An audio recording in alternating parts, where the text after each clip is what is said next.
Husband has a new chosen family he prioritizes and sees every week. I'm jealous and frustrated.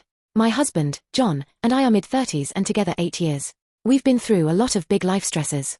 It has strained our marriage and we've worked hard in 2 years of marriage counseling to rebuild. I'm now 8 months pregnant. I'm feeling vulnerable, huge, hormonal, and tired. I'm the primary earner and workload has been a lot on top of baby prep. I'm normally a very rational, independent, and sort of non-emotive person. I've never been jealous before. But my husband has a new female friend Pam and I'm now jealous and possessive. Even I find it weird. Pam is mid-20s, white, has my husband's preferred physical features, is bubbly, spontaneous, in an open relationship, and into the same hobbies as my husband. I have my own qualities, but I'm pretty much the opposite. John met Pam and liked her immediately. I remember him coming home and telling me how cool she was and he'd been invited to a hobby event she hosts with her partners. He's been attending that every other weekend for a year. Then a few months later he also wanted me to get to know Pam, so we've started having her and her partner Kevin over with some of our other friends on the inn between weekends, so my husband sees them every weekend.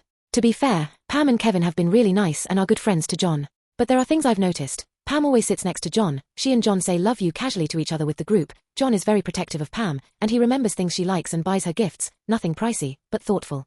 If for some reason one of these events is cancelled, John is noticeably sad.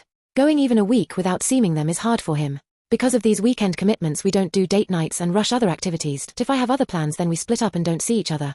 We're discussing in counseling but can't come to an agreement. Our counselor facilitates but doesn't give direct guidance. I've shared that it feels like he's prioritizing this relationship over our own. That I hate that these standing date nights with Pam and her partners trump our own. That is not keeping up with commitments to me or the baby, and I'm managing with my own support network of family and paid help, but at 8 months along I need help. That this needs to change. He's shared that Pam and her partners are part of his new chosen family since he's had to move away from his family because of me. That I said it was okay for him to spend this time with them and I can't just change my mind, that it's unfair. That he's willing to spend more time with me but then something else needs to give, either chores for him or me adjusting my work schedule. That he thinks I'm overly sensitive and I'm only worried because Pam's relationships are open and my insecurities are something I should deal with in individual therapy. I'm really not sure what a compromise looks like and counseling seems to just cause us to entrench more. Wondering what advice anyone out there might have? Update May 23, 2025. It's been a while since our little boy is 2.5 now. Thank you to everyone who commented. It was the kick in the butt I needed to lay down the law. ESP the folks that rightly pointed out I was a passive doormat without self-respect. That stung but was true.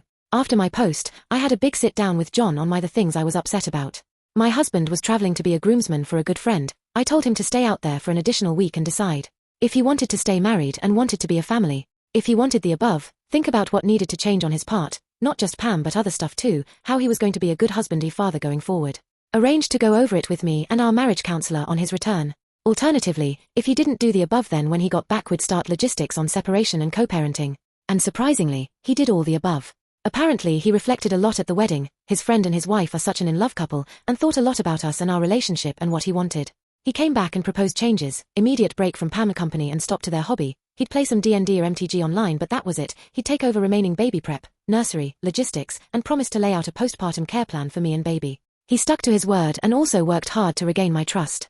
Then we had our son and my husband was over the moon in love. He and baby have been inseparable ever since and have an amazing adventure-filled life with all the hobbies, baby's toddler swim, gym, soccer, co-op, and a great local parent community. After our kiddo was born Pam lost interest in my husband anyway, she doesn't like kids, and shortly thereafter cheated on her poly relationship.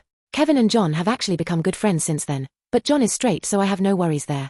And as I've reflected, I think I also just actually hated Pam. She's everything I don't like, relying on men for affirmation, no job life ambition, frivolous and stupid. And apparently, according to Kevin, the feeling was mutual. She thought I was a controlling, stuck-up, robotic Ivy League workaholic who didn't appreciate or support my husband's hobbies quirks. I was also a lot more emotional during pregnancy than normal. My husband, upon reflection, liked being needed and admired. We had a lot to work through with us, but 2 years later we're in a great spot. I also had a weird shift in hormones postpartum which made my sex drive really high, which for us helped a lot with our relationship. Didn't want this to be too long, but there were a lot of changes we implemented to get back to a loving place. John feels a lot of purpose in being a dad and supported me as my career has taken off. Sometimes things are still hard, my job is really high stress, toddlers are a lot of work, etc. But we're pretty happy. We spent this morning snuggling in bed with our toddler and dog, pretending we were on a boat, making hairdryer sounds, and giving hugs. We live a pretty boring suburban kind of life, but it works for us. Thanks everyone for the push for me to stand up for what I wanted and needed.